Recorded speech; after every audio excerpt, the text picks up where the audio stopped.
जीवन में एक बार ऐसा दौर आया जब मैं बैंकरप्ट हो गया, दिवालिया हो गया।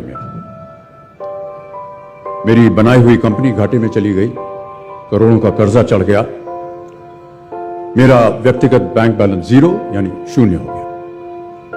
कमाई के सब जरिए बंद थे और सरकार की तरफ से घर पर कुर्की के छापे लग गए। यह बात धीरूभाई को पता चली। बिना किसी से पूछे या जाने उन्होंने अपने छोटे बेटे और मेरे मित्र अनिल से कहा, इसका बुरा वक्त है, इसे कुछ पैसे दे दो। अनिल ने मुझे आकर ये बताया, देखो सज्जनों, जितना वो देना चाह रहे थे उससे मेरी सारी दुविधा और परेशानियां खत्म हो जाती।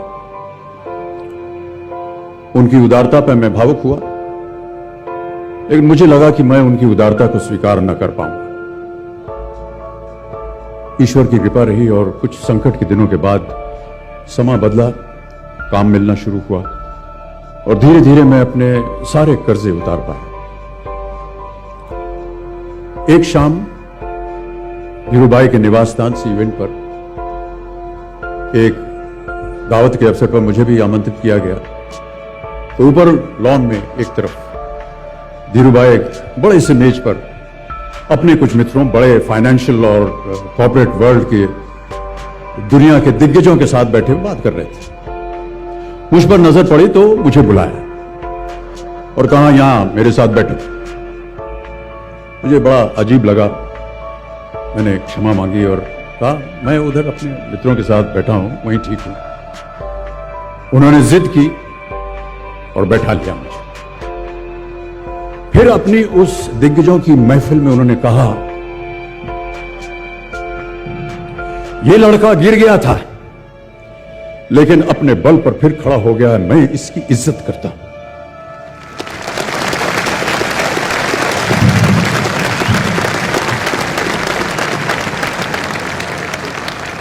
उनका ये व्यवहार और उनके वो शब्द मेरे लिए उस धनराशि से हजारों गुना ज्यादा मूल्यवान थे, जितना कि वे मुझे मेरी संकट से बाहर आने के लिए देने के लिए तैयार थे।